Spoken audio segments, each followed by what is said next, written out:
Hello വിവോസ്, ഇന്ന് 16th January. അപ്പൊ ഇന്നത്തെ പെർഫോമൻസിൽ ഞാൻ കൊണ്ടുവന്നിരിക്കുന്ന നിഫ്റ്റിയുടെ 12 മണിക്ക് വന്നൊരു സെൽ സൈഡ് എൻട്രി ഇല്ല. അതിൽ ഞാൻ എടുത്തിരിക്കുന്ന 26,000 പുട്ട് ഓപ്ഷന്റെ പെർഫോമൻസ് ആണ്. പക്ഷെ രാവിലെ നോക്കുകയാണെന്നുണ്ടെങ്കിൽ നല്ലൊരു അപ്സൈഡ് മൂവ്മെന്റ് നമുക്ക് നിഫ്റ്റി തന്നിട്ടുണ്ടായിരുന്നു. അതിനുശേഷം 12 മണി വരെയാണ് മാർക്കറ്റ് ഡൗണിലോട്ട് വന്നത്.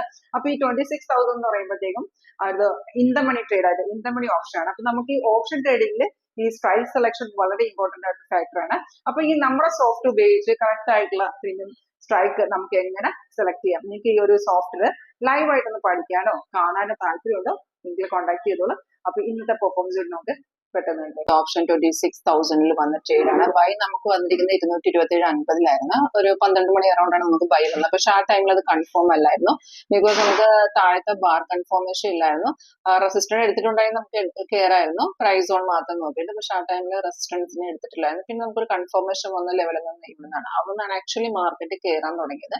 ഇപ്പോഴും ആ ഒരു ബൈ ട്രെൻഡ് കണ്ടിന്യൂ ആണ്. ഇപ്പൊ ടൈം എന്ന് പറയുമ്പോൾ ക്ലോസിംഗ് 3:15 നമുക്ക് ടാർഗറ്റ് എല്ലാം അടിച്ച് നിൽക്കുവാണ്. അപ്പൊ നമുക്ക് ആ ഒരു ബൈ വന്ന ശേഷം കൺഫർമേഷൻ ഇല്ലാതെ അവിടെ നിന്ന് ഇറങ്ങുകയും ചെയ്ത് കൺഫേം കിട്ടിയ ലെവലിൽ നിന്നാണ് മാർക്കറ്റ് കയറിയിരിക്കുന്നത്.